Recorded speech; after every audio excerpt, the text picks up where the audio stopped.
Hi అండి, ఇక్కడ చూస్తున్నారా గడ్డి ఉంది. రోజు కసు ఊడ్చేటప్పుడు ఎక్కడి నుంచి వస్తుంది ఈ గడ్డి అనుకున్నా. కాసేపటికి పక్కింటి అత్తమ్మ వచ్చి పిట్టలు గూడు పెట్టాయమ్మా అనింది. అప్పుడు చూడలేదు, ఎందుకంటే ఇంకా గూడు కడుతున్నాయి కదా, గుడ్లు పెట్టి ఉండవేమో అనుకున్నా. కానీ మరుసటి రోజు చూద్దాం ఉన్నాయో లేదో తెలుస్తుంది కదా అని వెళ్ళి చూశాను. నేనేమో హైట్ తక్కువ, వినబడట్లేదు అని కెమెరాలో ఫోటో తీసి చూసి షాక్ అయ్యాను. ఎందుకంటే ఫస్ట్ టైం చూస్తున్నా ఈ కలర్లో ఎగ్స్. అసలు ఎంత ముద్దుగా ఉన్నాయో చూడండి, రెడ్ కలర్లో ఉన్నాయి. చూసాను, ఎక్సైటెడ్గా ఫీల్ అయ్యాను, బాగానే ఉంది. కానీ ఇవి పిట్టగుడ్లలాగా లేవే అనే డౌట్ వచ్చింది. ఎందుకంటే నేను పిట్టగుడ్లు చాలాసార్లు చూశాను, అలాగే వాటికి ఇంత నీట్గా గూడు కట్టడం కూడా రాదు.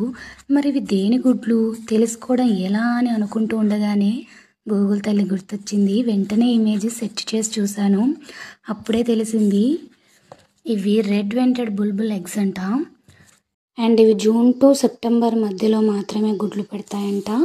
గార్డెన్స్లో 2 నుంచి 3 మీటర్ల హైట్లో మాత్రమే గూడు పెడతాయంట.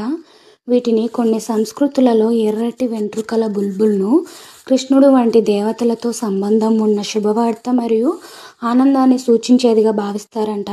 కృష్ణుడి పేరు వినగానే మైండ్ బ్లాక్ అయింది. చాలా అంటే చాలా హ్యాపీగా ఫీల్ అయ్యాను.